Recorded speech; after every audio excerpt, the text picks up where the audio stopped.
But it is an honor to be here this morning. My name is DJ. If you don't know me yet, I would love to get to know you. I might make it to the Welcome Center this morning. We'll have to see how that goes, but it's good to know that Kristen will be there too. I don't know about you, but when I think about the road, and especially if I'm thinking about something that roads are good for, I think of parades. Anybody else like to see a parade? I feel like we're kind of gypped here in Arizona because I grew up in the Midwest, and parades take on a whole new meaning in small town America in the Midwest. So if you've never been, you should just pick a random city in the Midwest and go there for the 4th of July. I guarantee you that it will rock your world if you have been a Phoenician for your entire life. So that's all I'm going to say. You can ask me more about that later if you want to, but on June 17th, 2002, there was an estimated 1.2 million people who gathered for a parade. My beloved Detroit Red Wings had won yet another Stanley Cup. Who said that over there? Somebody? Yeah. I love that. Thank you, Duana. Yes. We are the lovers of Detroit sports. So these people gathered around downtown Detroit to celebrate. It was pretty amazing. This is Scotty Bowman, our legendary coach, and I was a Red Wings junkie. I watched every game of the playoffs that year for sure. When my best friend and I, we would schedule our days around when the Red Wings were playing. And they beat the Carolina Hurricanes, and it was this awesome experience.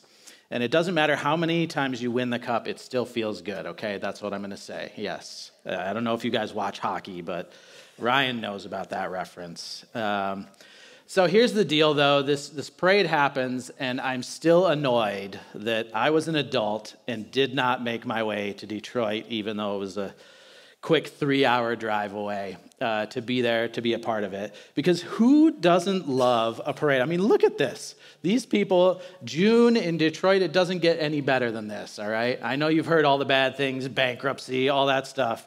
But when you're celebrating a parade, you don't notice all of that other stuff going on. It's just a great time to be there. Now, I understand that many of you, if you've been in Arizona for a long time, you have no idea what I'm talking about right now because we have not had any kind of championship parades here in a very long time. Am I right? So rough being an Arizona sports fan, okay? It's tough. It's tough. But even amidst the celebration here, there was a bit of an ominous feeling in the parade because the goaltender who had led the Red Wings to the Stanley Cup was considering retirement. And most people knew that he was probably going to retire. And so there were these chants of one more year as Dominik Hasek took the stage, and he tried to kind of hush the crowd and let them know, like, I'm not going to announce anything today. But it didn't matter. People just wanted to make sure that he was going to come back. And so even in the midst of this big, joyous celebration, there's a moment of anxiety. And we know disappointment is on the horizon, right? That's kind of like real life, isn't it? We have these moments where the celebration is going on, but also there's real life, and there's real decisions, and there's real disappointment potentially coming down the road. Or maybe we're celebrating with someone else in the midst of something very difficult. Maybe we're privately suffering and mourning inside. It's possible that peace and hope are available, but we're having a hard time seeing it in the midst because of what's going on inside of us. And so the day that we're celebrating today has elements of this. And if you've been around the church, you know all about the celebration, but sometimes we overlook the harder things, the harder to understand and the disappointment that comes on this day as well. And so I'm going to look at Palm Sunday from the aspect of the entire day and what Jesus goes through on this whole day. So we're going to take a look at the Gospel of Luke this morning. And so if you have your Bibles, you can turn to Luke 19. Otherwise, you can look on YouVersion. And if you look under events, it lists Genesis Church. And all of the scripture references and the notes will be there this morning that you can check out. But we are in Luke 19, as I said, starting in verse 36. So it says this: as he rode along, the crowds spread out their garments on the road ahead of him. When he reached the place where the road started down the Mount of Olives, all of his followers began to shout and sing as they walked along, praising God for all the wonderful miracles that they had seen. Blessings on the King who comes in the name of the Lord, peace in heaven and glory in highest heaven. But some of the Pharisees among the crowd said, "Teacher, rebuke your followers for saying things like that." He replied, "If they kept quiet, the stones along the road would burst into cheers." So just like your favorite sports team winning, or maybe my favorite sports team's winning, there's a lot of exuberance happening around this procession. Jesus has been coming to Jerusalem for many years, possibly since he was about 11 years old, but we know for sure that for the last 3 years, he always comes to Jerusalem for Passover with his followers and his friends. They're there every year, very faithfully. But this year, Jesus begins to acknowledge what the crowd wants out of him. And so he rides to town on a donkey, celebrating the fact that he is the Messiah who's been promised. And not only that, but he is a Messiah that they didn't understand or weren't really expecting. This was a moment where Jesus said, "I'm going to tell you who I am as the Messiah instead of what you have built up." And so as the crowd celebrates, the Pharisees are like, "Yo, man, tone it down a bit, all right? You're not him, okay?" And Jesus in that moment is saying, we have to celebrate. This is the moment that celebration has come to town. And there's a reason for that. It has to be done because after today, we can't celebrate again. Jesus knows what's coming for him. He's been telling his followers and his disciples, listen, I am going to Jerusalem to die. And nobody wants to hear it. Nobody wants to believe that that's what's going to happen. But Jesus knows it. And not only that, Jesus is actually provoking this situation. And sometimes we find that a little bit hard to think about, like, Jesus knew the plan, so that means Jesus had to kind of poke this thing into motion. Jesus had to say, if I don't do this, I don't know that you're going to be mad enough to kill me in the manner that I need to be killed, that's wild to think about Jesus in those moments, right? And so Jesus had to be arrested and murdered in this week because Jesus is our fulfillment of the Passover lamb. He needs to be this sacrifice in this way, in this time. And so Jesus is moving very, very purposefully towards this goal. He's saying, listen, I am going to be in rebellion to the Roman occupation and to the religious leaders. And so this moment is happening around Bethany. He's not in Jerusalem yet, but he's on his way there. Luke is interesting because if you read this book, he is on his way to Jerusalem from chapter 9 all the way through to like chapter 20 before all of these events finally happen. And it's this really cool arc to see Jesus keep talking about, I have to go to Jerusalem. I have to go to Jerusalem. On my way to Jerusalem. He is moving on the way. But anyway, so he is in Bethany and they're moving to the Mount of Olives. And it's kind of this hill that overlooks Jerusalem. And so up to this point, they haven't been able to see the full city. They've been able to catch glimpses of it, but as they break through the Mount of Olives, it starts to dip down, and the full view of Jerusalem shows up. They can see the temple, they can see all of the homes, they can see the walls, they can see the entire city. And Jesus, in this moment, has a very visceral reaction to seeing Jerusalem. Look at what it says in verse 41. But as he came closer to Jerusalem and saw the city ahead, he began to weep. How I wish today that you of all people would understand the way to peace. But now it is too late, and peace is hidden from your eyes. Before long, your enemies will build ramparts against your walls and encircle you and close in on you from every side. They will crush you into the ground, and your children with you. Your enemies will not leave a single stone in place. Why? Because you did not recognize it when God came to visit you. Must have been jarring to be in this moment For those who were physically close to Jesus, for those who were in the parade, they were watching, they were seeing what was happening. There's this, people are throwing down cloaks, the palm branches are waving, they're celebrating, they're yelling, and Jesus suddenly stops. And the word that's used here in the Greek is kleo, and it means to weep, to mourn, or to lament. This is not just Jesus isn't having an aside here. Jesus stops what he's doing, and he breaks down physically. He is weeping for what he sees of the future of Jerusalem. It's this moment that's forming people. This is the same word that's used when Jesus denies Peter, when Peter denies Jesus for the third time. Wow, you got that backwards. Jesus never denies Peter. I'm going to say that, okay? He welcomes him back with open arms. We'll get there. Yeah, you know what I mean. It's used in other parts of the New Testament when there are large crowds who are mourning and weeping for some tragedy that has fallen them. It's this demonstration of all of the hurt and sadness inside. It's bigger than your favorite player retiring. It's this moment where you can't help but stop and address the hurt and the trouble that is inside. Think Jesus can't understand your emotions? In this moment, Jesus understands incredibly well what it is to be the emotional beings that we are as humans. But what has brought Jesus here? Well, he says it has to do with the fact that Israel is rejecting God. They have rejected God's peace. God has sent peace to them. He said, this is it. This is where it is. And they're saying, nah, we got it. We're good. We don't really need your kind of peace. They chose not to see what God was doing in the world. Jesus realizes that they've set themselves on this course to death and destruction when they didn't have to. It wasn't written in stone. They just didn't accept Jesus for who he was.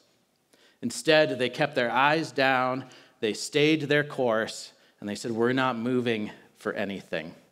Sometimes the Bible uses this phrase of a hardened heart, which essentially means that our soul and our emotions can no longer see God at work in us and the world around us. See, Jesus is here to offer them everything that they needed, all of the peace and the hope that they were desperately searching for with their lives, except they wouldn't see it. They had actually stopped searching. They had stopped looking for God to even show up. They had hardened their hearts towards God so much that even when peace was right next door, they couldn't catch on. Instead, they were relying on the fact that there was no open warfare, no open conflict happening in their lives to signify that they had peace. I don't know how this works in your life, but have you ever thought, oh, I have no tension in my life. That must mean I am completely at peace. Anybody ever experienced that? Yeah. And then what happens? Oh, the tension, it reappears, right? Yeah. Jesus could see that they had fooled themselves into thinking that they had achieved peace on their own, apart from God, and they didn't need anything else. They knew the way. They knew the plan. That was it. That was all they were relying on. They were experiencing religious or spiritual death. They were using a reliance on setting a list of arbitrary rules and following those instead of seeking the relationship with God that he had asked of them from the very beginning. And so this morning, there's the warning for us as well. Don't mistake spiritual death for God's peace. We can lull ourselves into the feeling of a lack of tension and say, oh, I'm at peace. And we're not really, if we're willing to look and see what God is asking for us. We do this. Pastor Ryan highlighted last week that there is this sense of apathy in some ways of God's influence on us. And it's the height of spiritual death in my eyes. I was really moved by that last week and the ways that it fit in with what God had been showing me already. Like there is this theme in our lives sometimes of the ways that we've said, nah, I'm good, God. I got this handled. You go help somebody else, or don't bother me. I'm not ready to address that thing. See, we think sometimes that our financial success, our physical success, our skill in raising our kids, in making them to be who we want them to be, these things are the markers of us being at peace. But they're not. It's a false sense of peace. We're missing God's influence in our lives when we stop asking him to fill those spots where we need him to show up and give us his peace. My hope is today and this week that we will begin to honestly take a look at our own lives and say, Jesus, I know there are ways that I need you. I know there are places that I need your peace. And I want to look at those. I know it's not going to be the easiest thing, but I want to do the things that I need to do. And you may be thinking, I follow Jesus. Look, I'm here at church. Isn't that enough? Aren't I getting the peace? Not really. Not really. Because I think if we are honest with ourselves and we say, look, does every area of my life, is every facet of who I am, is every characteristic that I embody at peace? And if the answer is no, then you need Jesus this morning. I need Jesus this morning. I'm going to say this. It is the aim and the eagerness of our heart and soul that makes the difference between peace and hopelessness. I'm going to say it one more time because I want you to hear this. It is the aim and eagerness of your heart and soul that make the difference between peace and hopelessness. Why? Well, Jesus tells us exactly why at the end of that section that I just read. Remember what he says? You have trouble because you did not recognize it when God visited you. Jesus is using a picture here. He's using words that mean like the supervisor has come to look over his people, or the general has come to inspect his troops. In our day and age, it might be the undercover boss has come to see what's happening in the business. And when people have the idea and they're moving in the way that the boss or the general expect, then they're given more life, they're given more responsibility. They're shown as someone who is faithful and who is ready to take the next step. And when we're not ready, we're left out, we're pushed aside. We might even be fired, as bad as that might sound. So what does Jesus see when he surveys the world of our lives? What does Jesus see when he's looking into our hearts and our souls today? Do we find ourselves saying, yes, I'm ready, I'm moving forward? Or do we have those areas? Do you find yourself anxious, maybe angry, maybe frustrated, or at the end of your rope? Well, these are the areas where Jesus is saying, look, I have an answer for this. I have the antidote to exactly what you're looking at. But too often we'll say, nah, I'm good enough, 7/8 of the way, I'm good. I got most of it together. That's a passing grade, so I'm just going to keep on moving, even though there's this one glaring thing working in my life. Have we spent moments with God to say, look, I got this problem. I can't handle it anymore. I need you to do something in my life. Have we asked our friends and our fellow Jesus followers, look, I need you to pray for me. I need some support because I'm struggling in this area and I don't know what to do anymore. And I need somebody to give me some hope here. Have we spent time seeking out Jesus to say, I need you to show up in my life? Or are we just cruising along thinking someday it'll be better? We can't escape our problems. We can't escape those areas in our lives where we have a lack of peace. And I know, as tough as it is, They just are not going to go away on their own. We throw our whole effort into building some kind of meaningful life outside of Jesus, and it's just leading to our own spiritual death because we are ignoring the peace that God has brought to our neighborhoods.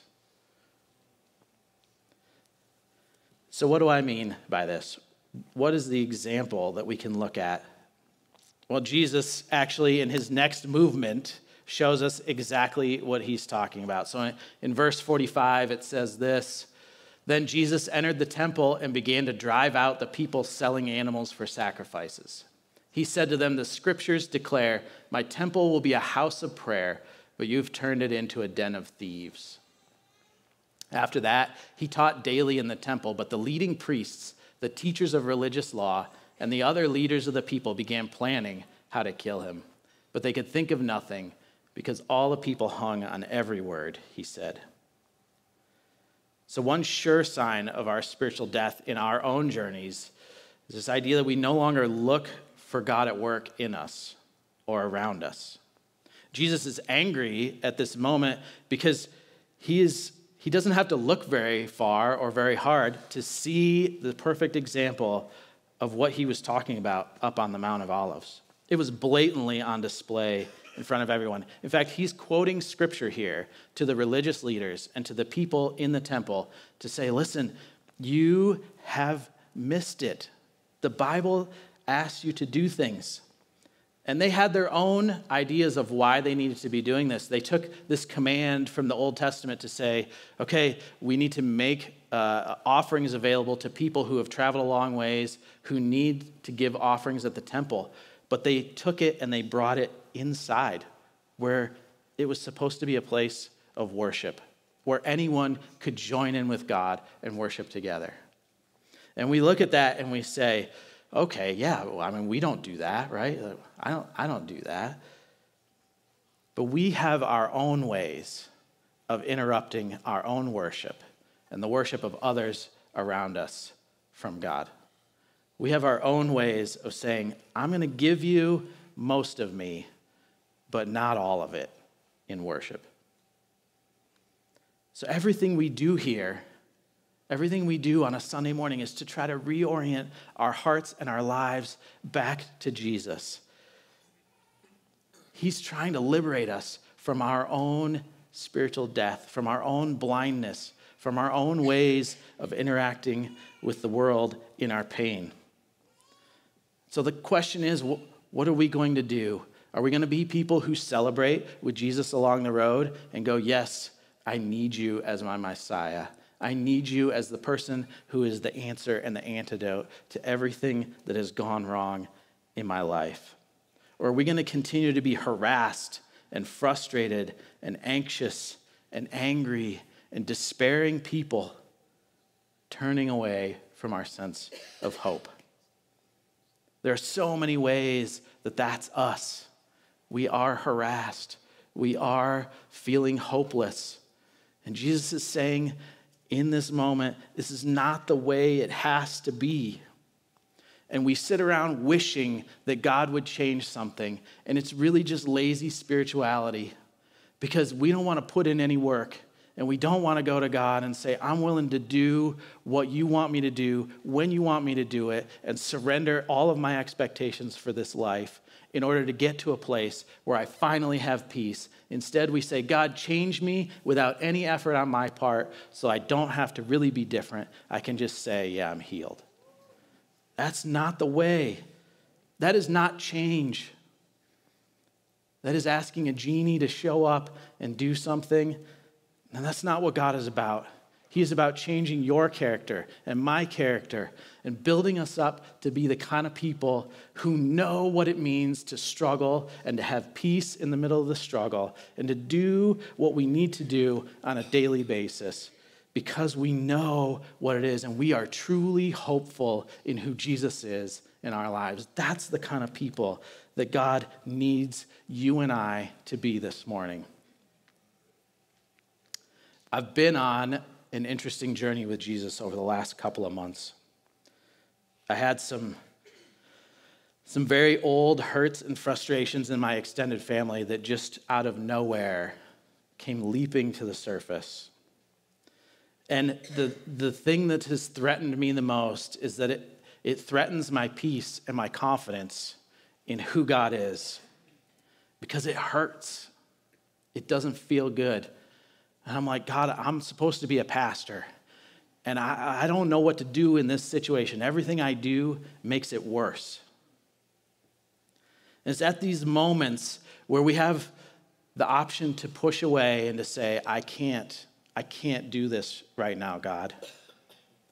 And sometimes that's our natural reaction, is to push away and say, nope, not right now. But I will tell you, we have to lean in. We have to go with God. We have to go to those places. We have to address the things with God, because he's not going to just snap his fingers and take that situation away. I don't know how that's going to end. I don't have a lot of hope in that situation right now. And that stinks, because it's not what I want. I want my world to be right. I want to have peace.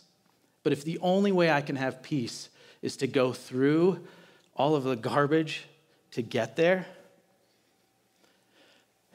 then I guess that's where I got to go. So here's how it works for you and I. Jesus didn't just come to rescue us in his death and resurrection, but he also came to bring us the blessing of his presence, which gives us confidence for our lives. When we are deeply connected to him, we have so much greater access to who he is and to what he's doing in our lives. One of my seminary professors and author, Helen Shapiro, said it this way, and I think this is such a great explanation of who Jesus is in our lives.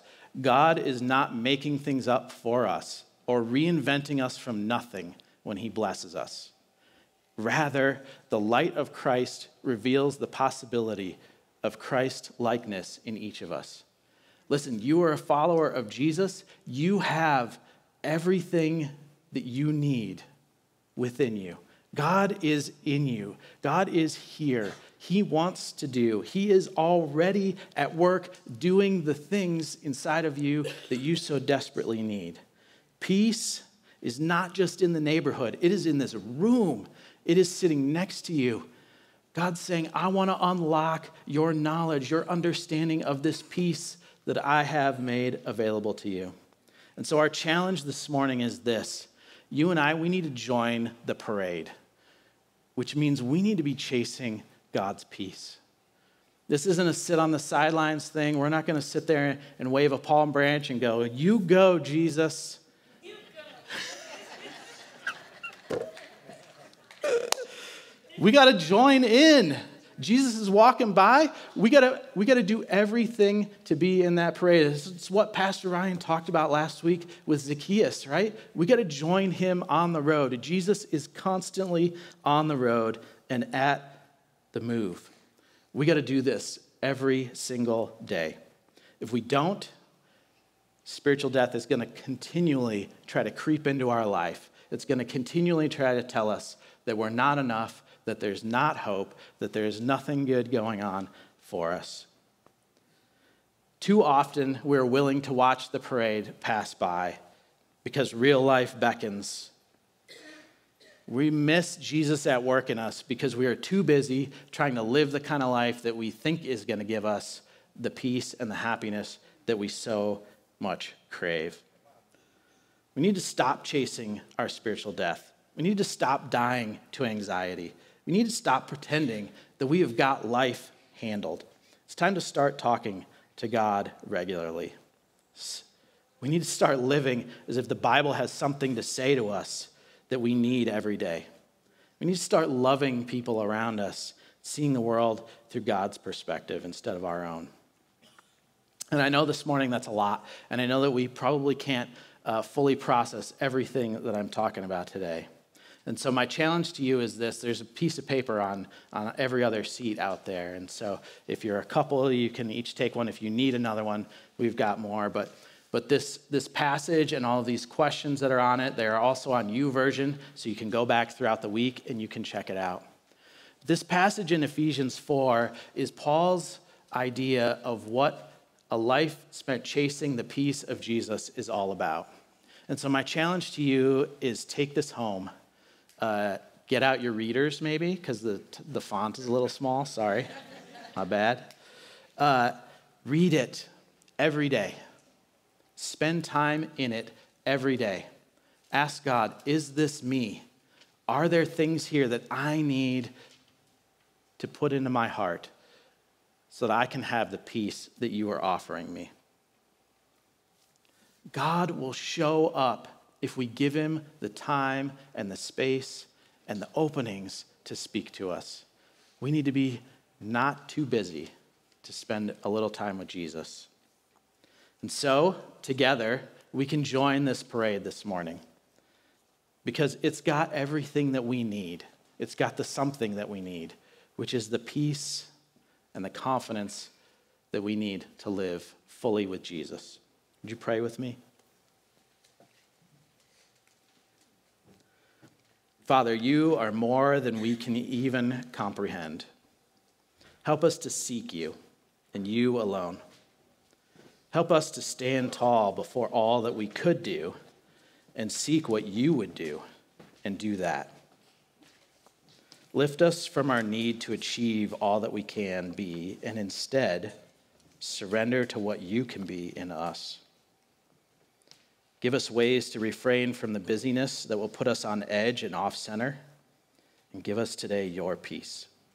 We love you, and we cannot wait to experience your true peace. Amen.